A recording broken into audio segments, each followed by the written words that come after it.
일곱 번째고요. 6계명입니다. 6계명. 읽어보죠. 20절, 13절. 간단하죠? 읽겠습니다. 시작. 살인하지 말라.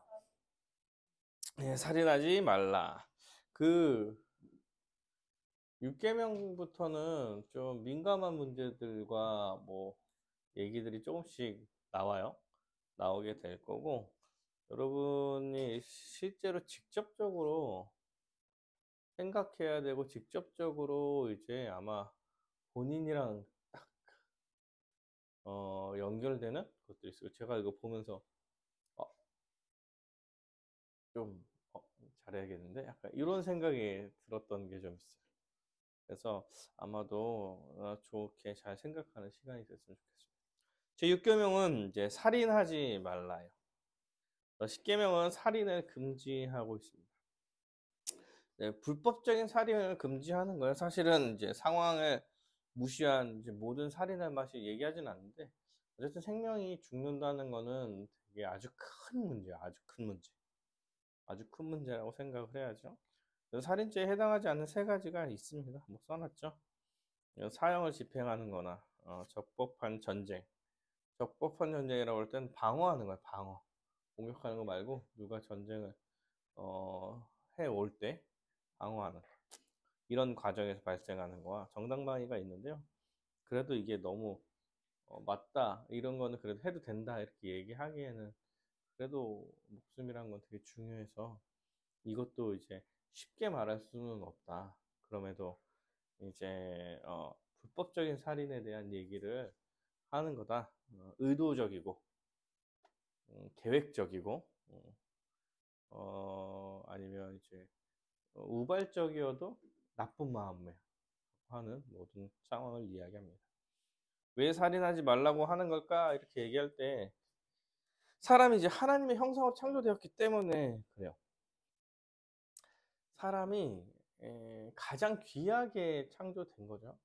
그 피조물 중에 유일하게 하나님의 형상으로 창조되어서 사람의 모습에 하나님, 삼위 하나님의 모습이 깃들어 있다는 거예요. 누구에게나. 피조물 중에 가장 소중한 존재가 사람이에요. 그래서 인간의 존엄성, 사람 자체의 존엄성과 생명의 가치는 이제 어떠한 생명은 중요하지 않고 어떤 생명은 중요하고 이런 가치가 없어요. 생명은 다 소중합니다. 사람은 소중한 존재이므로 마땅히 존중을 받아야 하며 살인과 이에 준하는 이제 모든 폭력과 학대로부터 보호받아야 된다. 하나님은 6계명을 통해 이제 소극적으로는 누굴 괴롭히거나 살인하는 거를 하지 말라라고 이야기하지만 적극적으로 얘기하면 반대죠. 반대로 서로를 더 소중하게 여기고 함께 살아갈 세상을 만들려는 생각이 있는 거죠. 그래서 6계명은 교회론과도 굉장히 연관되어 있습니다. 소극적으로는 뭐뭐 하지 마는 거지만 적극적으로 얘기를 하면 가족처럼 지내는 거, 서로 소중하게 함께 살아가는 거. 이것도 제 6계명 안에 들어가 있는 거다라고 생각할 수 있어요. 그리고 이제 살인하지 말라는 일은 한 사람의 인생의 기회를 빼앗는 것이기도 하죠. 죽으면 이제 끝이죠. 기회는 없어요. 그리고 돌이킬 수가 없어요. 돌이킬 방법이 없어요. 다치는 거는 돌이킬 방법이 있는데 죽는 거는 돌이킬 방법이 없어요.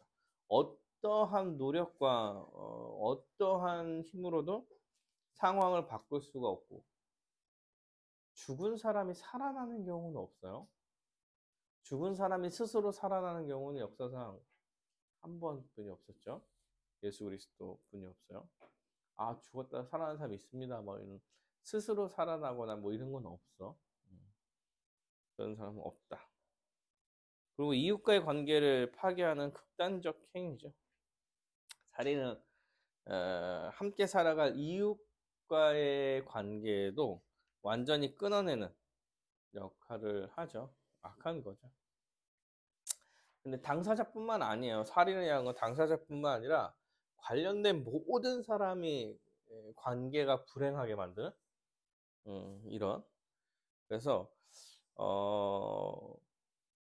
모든 관계가 깨지고, 또한 살인 이후에 복수를 또 낳게 되죠. 추가적 살인도 낳게 되고. 그래서 아주 심각한 일이다. 그러므로 이제 살인을 금하고 있는 거다. 근데 이게 신약적으로 넘어왔을 때 살인에 대한 의미를 사람을 죽이는 행위에 국한하지 않아. 이제 이제 그러니까 제 6계명이 살인하지 말라고 해서 죽이는 거야. 죽이지 마라. 죽이지 말으면 돼. 라고 이야기하는 유대인이에요, 유대인. 맞지? 예수님께서 제 6계명을 마음의 문제로 더 점차 발전시켜서 끌고 오셨다. 그러므로 살인이라는 어떤 행위 안에 국한되지 않고, 살인을 불러일으킬 만한 그 과정의 동기에 있는 뭐 미움이라던가, 아니면 살인에 준하는, 남을 해하는 여러 가지 문제들을 다 살인과 같이 본다, 이렇게 이야기하는 거예요. 그래서 분노에서 기인한 인격적 모독은 인격적 살인이에요. 여러분, 예수님이 되게 심각하게 보시는 것 중에 하나요. 분노에 기인한 인격적 모독. 미움에 기반한 분노는 인격적 모독, 여기서 인격적 모독은 멸시와 욕하는 거. 하나님의 생명 없는 자의 하나님의 생명 없는 자의 일반적 모습. 그래서 누구를 욕하면 안 돼요. 욕하면 안 돼. 이거 마태복음에 형제를 대하여 라가라고 하는 사람은 지옥불에 들어간다고 진짜 얘기를 했거든요. 그래서 이거 되게 생각보다 사람에 대한 가치를 끌어내리는 거여가지고 욕하는 게 안 돼요. 되게 쉽게 했는데 이 6계명에 어긋난 일이에요. 이런 거 보면서 아차해요. 이런 거 보면서 아차해요.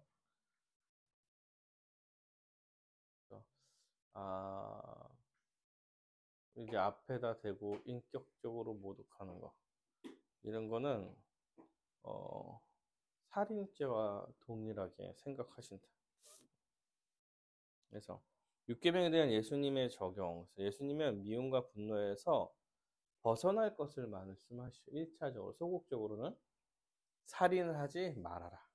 그래서 마음속까지 미움과 분노에서 벗어나라. 소극적 적용이고, 적극적으로 얘기하면은 생명과 인격을 존중하며 서로 사랑하기를 원한다. 화목해지는 거죠. 그러니까 살인하지 말라의 반대급부에 화목하게 지내라가 있는 거예요. 이게 살인하지 말자 다 같이 들어가 있는 얘기죠. 교회론과 많이 연관되어 있는 부분이다. 실제로 생각해 보니까 예수를 믿는 자들, 그리고 교회가 된 자들의 교회적 모습이 이 6계명과 아주 반대되는 적극적 모습인 거예요. 그러니까 교회로 살아간다는 것 자체가 실제로 이제 6계명을 잘 지켜가려는 모습 중에 하나다라는 것을 볼 수 있죠. 6계명에서 금지하는 죄는 생명을 빼앗는 살인행위.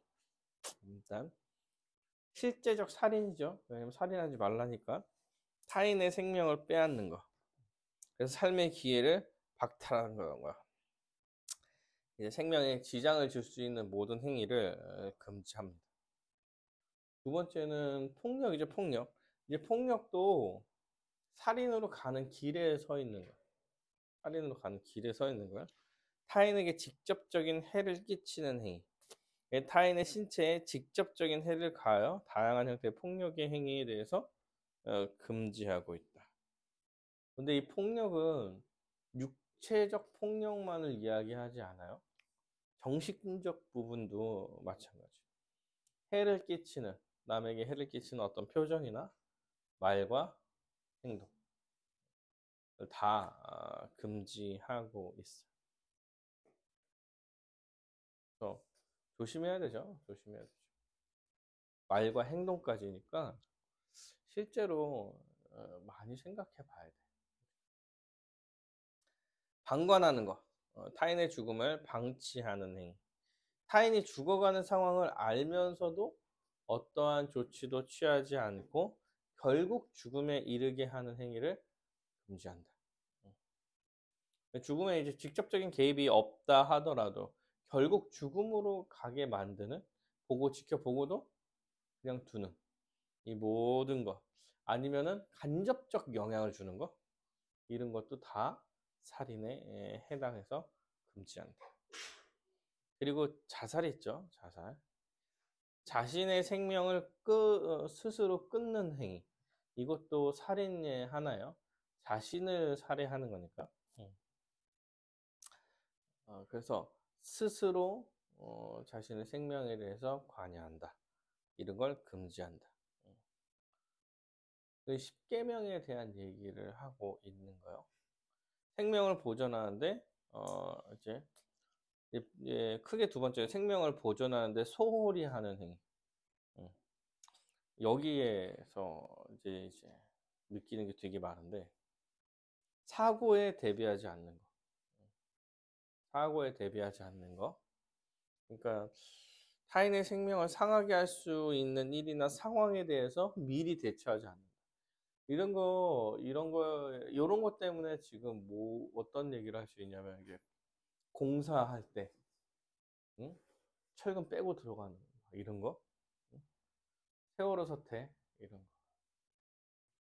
안전 불감, 잘 준비를 해야 됨에도 불구하고 목숨이 걸린 일인데 준비가 잘 안 돼 있거나, 제가 생각하기엔 운전도 되게 비슷해. 사고에 대비하지 않는 거. 그래서 방어 운전을 하지 않고 스피드를 즐긴다던가, 응? 운전을 좀 험하게 한다던가, 아니면 술 먹고 운전대를 잡는다던가, 다 문제가 되는 거야. 다 문제가.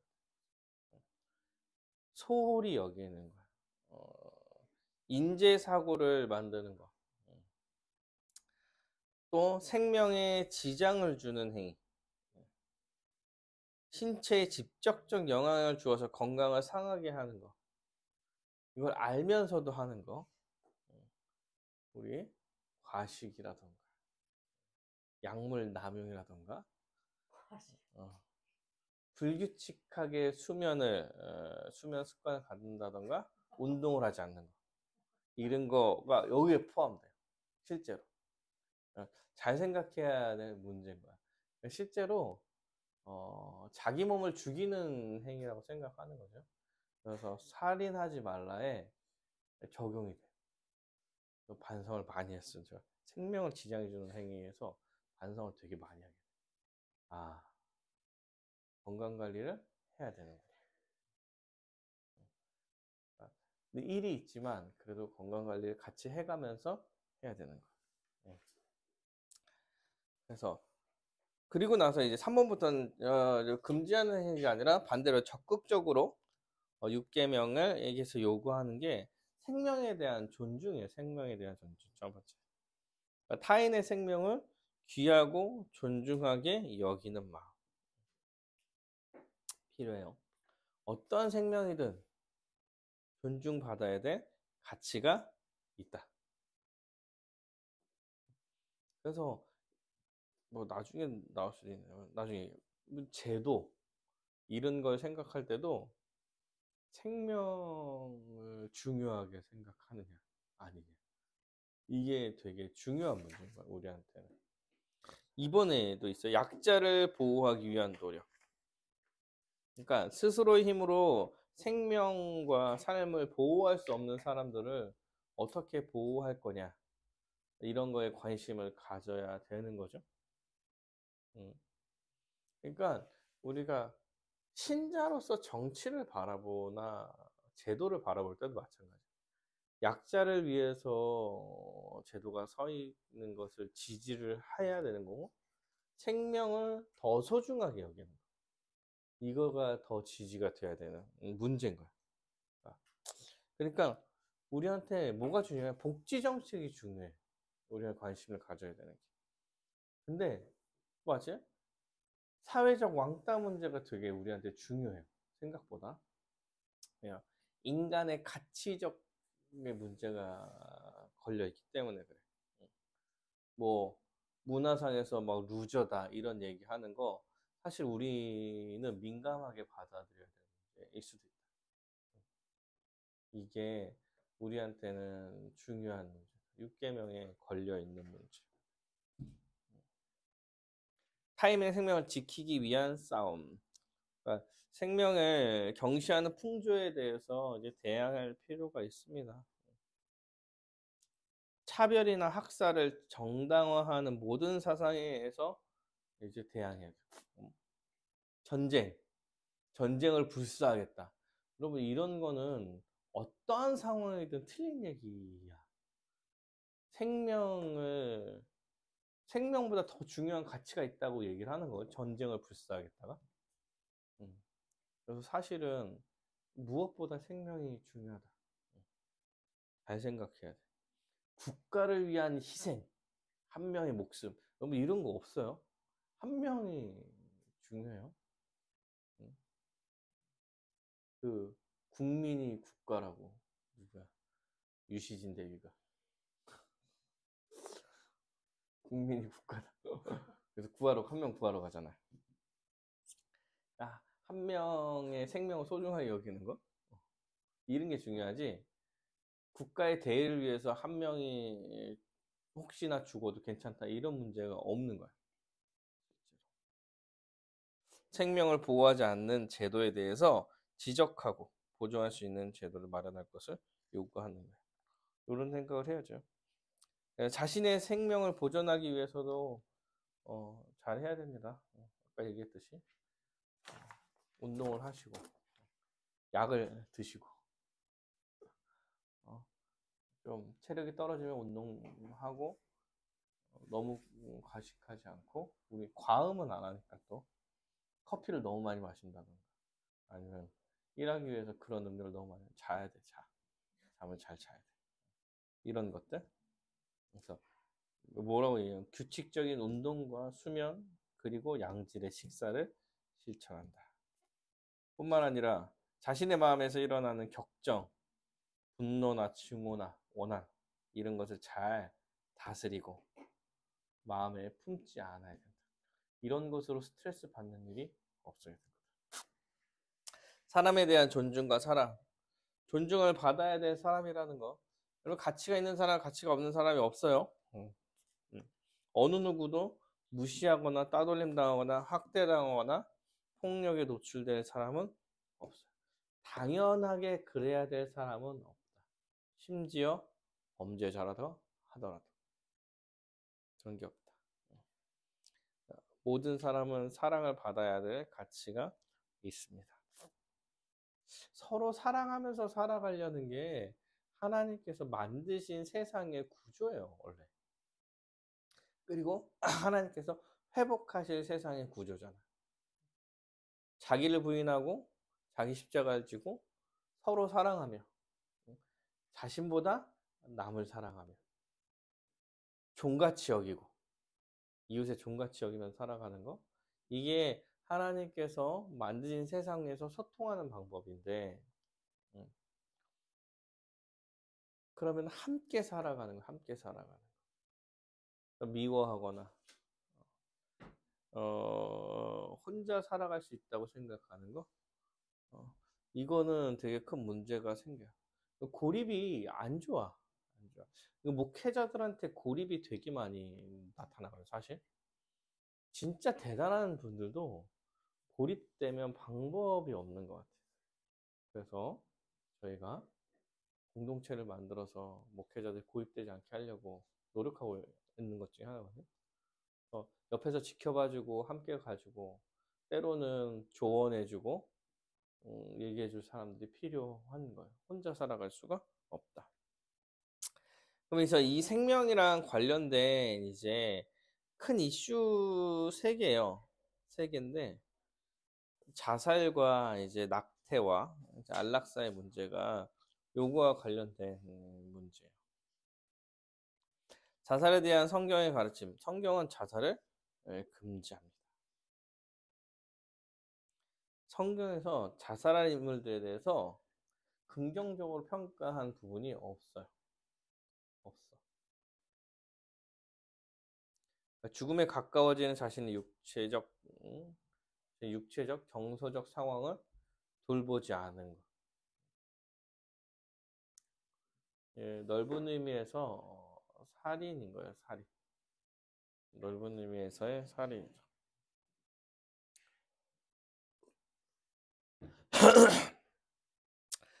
사회적 영향이나 신학적 문제는 자살은 다른 사람의 깊은 상처를 남긴다.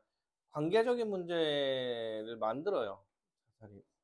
이제 가족이나 친지나 가까운 사람들은 고통받게 되죠. 그리고 이제 자살은 용서받을 수 있는가? 요 문제.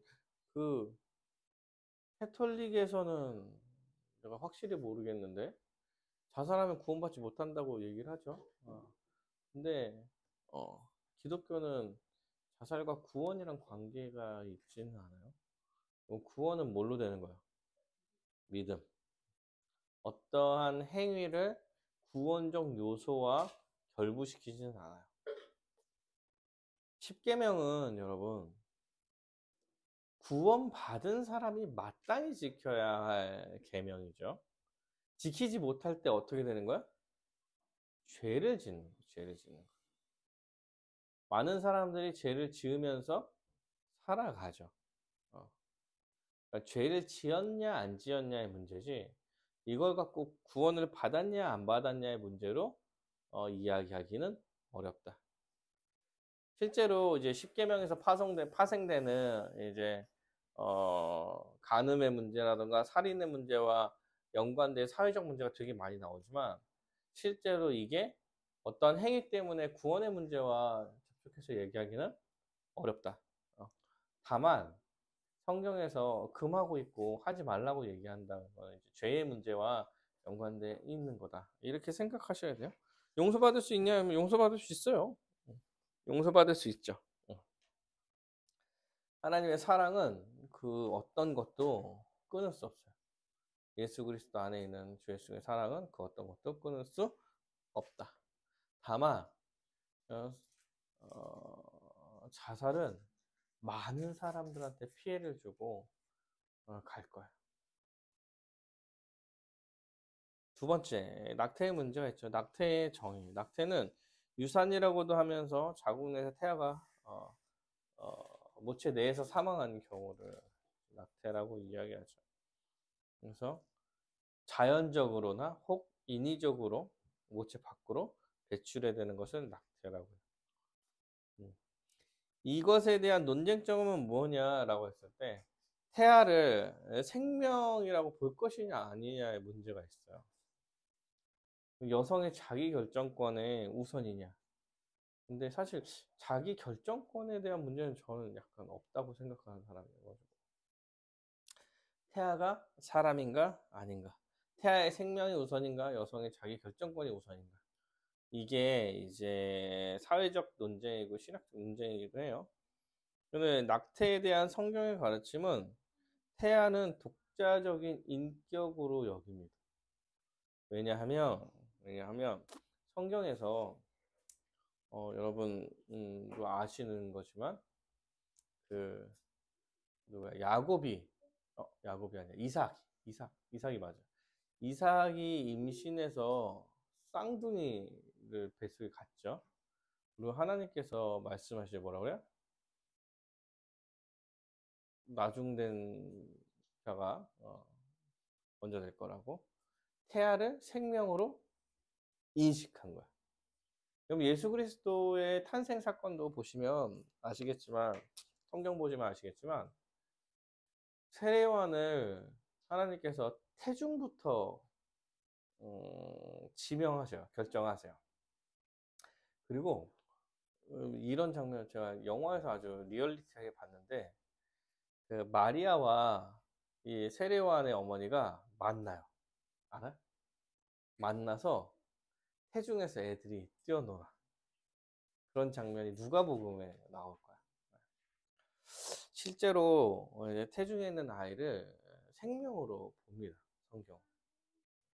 그래서 음 그래서 뭐냐 생명으로 보기 때문에 뭐 아이가 죽었을 때 아이가 죽었을 때 얘가 구원받느냐 안 구원받지 못했냐, 믿음이 있어 구원받지 않냐 이렇게 얘기할 때 하나님이 뱃속에서부터 선택한 세례요한이기 때문에 모른다가 맞아요. 모른다가.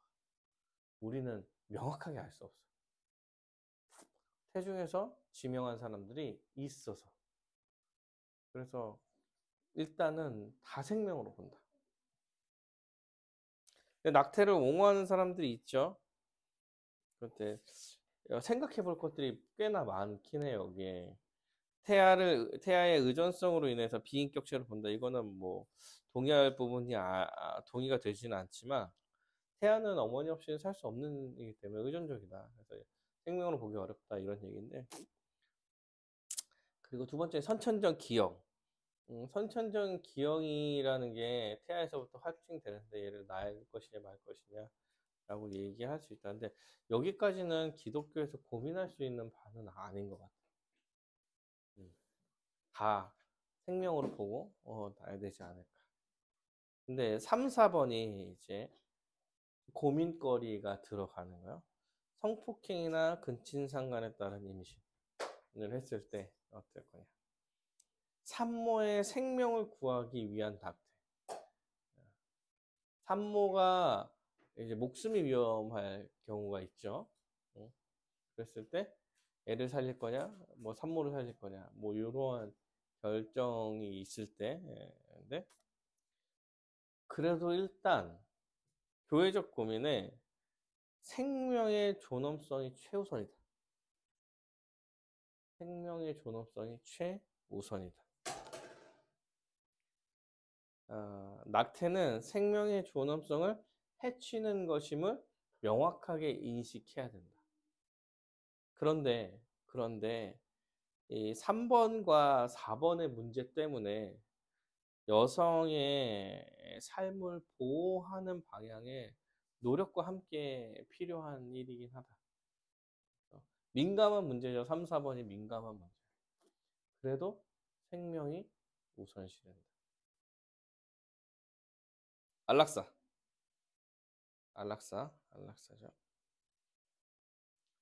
안락사는 이제 원어적으로는 선한 죽음이고 자비로운 죽음 뭐 이런 뜻이에요. 근데 이제 성경에서 안락사도 금지하고 있죠. 왜냐면 이제 삶의 마지막을 자기의 의도적으로 죽이는 행위도 생명에 대해서 누구에게 있느냐의 문제가 있어서, 생명의 권한이 누구한테 있느냐의 문제가 있어서 금하고 있습니다. 하나님의 삶은 고통까지도 주권적으로 하나님께서 사용하시는 부분이어가지고 우리 인간으로서는 헤아릴 수 없는 하나님의 목적이 있을 수 있어요. 인간의 삶에 희노애락이 있죠. 고통이 없지 않고 어려움이 있는데 이것도 역시 하나님의 계획 안에 들어가 있는 것이기에 우리가 뭐라고 쉽게 말하기가 어려워요. 안락사라는 게 사실 주로 이제 힘들어서 벌어지는 건데, 그래도 그 고통조차도 하나님 안에 있는 거라는 생각을 해야 된다.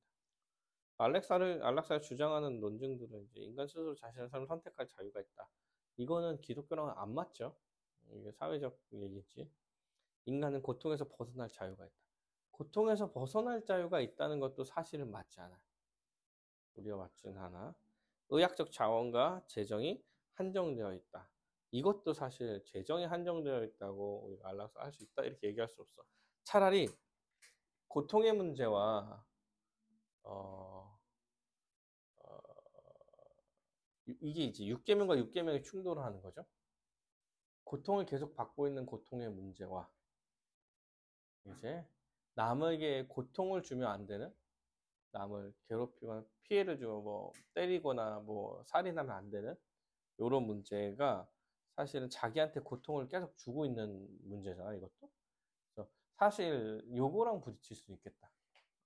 그래서 이번에 대해서 고민할 수 있지만 그래도 생명에 대한 문제를 자기 스스로 결정할 수 있게 만들 수 없다. 이게 너무 많은 이제 잘못된 상황들을 만들어내는 것들이 생겨요. 그래서 안 됩니다. 안락사에 대한 교회 고민은 인생의 말년에 극심한 육체적, 정서적 고통에 처해 있는 사람들을 잘 돌보면서 이런 얘기를 해야겠죠. 어쨌든 안락사도 금하고 있는 것들 중에 하나다. 그래서 실제로 6계명, 7계명은 사회적 문제와 되게 밀접하게 연관되어 있어요. 여러분이 10계명을 생각하면서 사회에서 사회적 문제도 생각해야 될 의무가 있다. 의무가 있다. 사회 문제도 10계명 가지고 생각해야 된다. 여러분이 내 의견, 내가 갖고 있는 생각들로 사회를 바라보는 것이 아니라 신자로서 성경적 시각을 가지고 바라볼 필요가 있다. 제6계명을 성취하신 예수 그리스도. 이게 죄의 문제야, 죄의 문제. 인간의 본성이 이기적이고 자신의 유익을 중요하게 생각하고, 이 살인하지 말라도 실제로 남을 해하는 문제잖아. 남을 해하는 문제가 자신의 유익에 따라서 남을 해하는 거 대부분. 여러분 자신이 유익이 하나도 없는데 남을 해하는 일은 없어요. 거의 없어. 타인의 생명을 해치거나 타인에게 해를 가하는 게 사실은 다 죄의 본성적 문제와 연관되어 있어. 자기의 유익과 내 것과 이걸 추구하기 위해서 하는 거죠. 우리 막 그런 얘기 하잖아요. 성공을 위해 남을 밟고 올라서야 된다. 뭐 이런 것들은 진짜 기독교적 사상과는 되게 안 맞는 얘기인 거야. 그래서 죄된 본성이죠. 근데 이런 문제를 예수 그리스도께서 해결해 내신 거다. 우리는 예수를 믿음으로 예수님께서 6계명을 성취 자신이 이루어내신 것 안에서 우리도 살아가고 있는 거다. 그리고 우리는 6계명을 지킬 수 있는 능력도 있으며 6계명을 지키기 위해서 노력하는 삶을 살아야 된다. 율법을 성취하셨다. 예수님께서는 살아생전에 이 6계명을 잘 지켜 가신 거야. 그래서 우리도 그걸 본받아 지켜야 되죠. 6계명을 지키는 교회는 적극적인 부분에 대한 얘기죠. 주로는. 근데 소극적인 부분도 있죠. 일단 적극적으로 교회적 삶은 이미 6계명을 지키려고 나아가는 삶이에요. 네. 주님의 사랑을 본받아 사랑하고 한 몸, 한 가족이 돼서 서로 사랑하려고 힘쓰고, 그리고 죄와 힘써 싸워 나가고 교회가 함께, 그리고 뭐 생명을 나눠주고 전도도 하고 구제도 하고. 그러니까 사실 교회적 삶은 6계명을 적극적으로 지키는 삶이에요. 우리가 배우는 교회론의 교회적 삶은 6계명을 아주 적극적으로 지키는 삶이다. 이렇게 알고 기억하셔야겠죠. 맞죠? 한 몸이고 한 가족입니다. 자기를 부인하고 남을 위해 살아야 됩니다. 자기가 아니라 남을 위해 살아야 되고, 남을 자기처럼 사랑해야 되고, 이웃을 내 몸과 같이 사랑해야 되고, 교회에 한 가족이 된 거고, 뭐 유무상통도 하고, 매일 모이기를 힘쓰고, 한 말씀 안에 거의 있고, 이 모든 것이 사실은 6계명과는 완전히 6계명을 지켜가는, 적극적으로 지켜가는 모습에 서 있는 거기 때문에 교회는 이제 교회적 삶으로 사실 6계명을 지켜가고 있는 거다. 주님을 본받아 6계명을 지키는 개인도 있어요. 개인. 우리가 하나님의 몸임을 잊지 말고 우리가 하나님의 전임을 하나님의 전인 우리의 몸. 그래서 우리의 몸이 주님을 잘 따를 수 있도록 거룩한 삶 살 수 있도록 변화시켜 가야 되죠. 이거는 사실 육계명에만 상관되는 건 아닌데 어쨌든 적극적으로 죽이는 거에 치우쳐져 있는 게 아니라 남을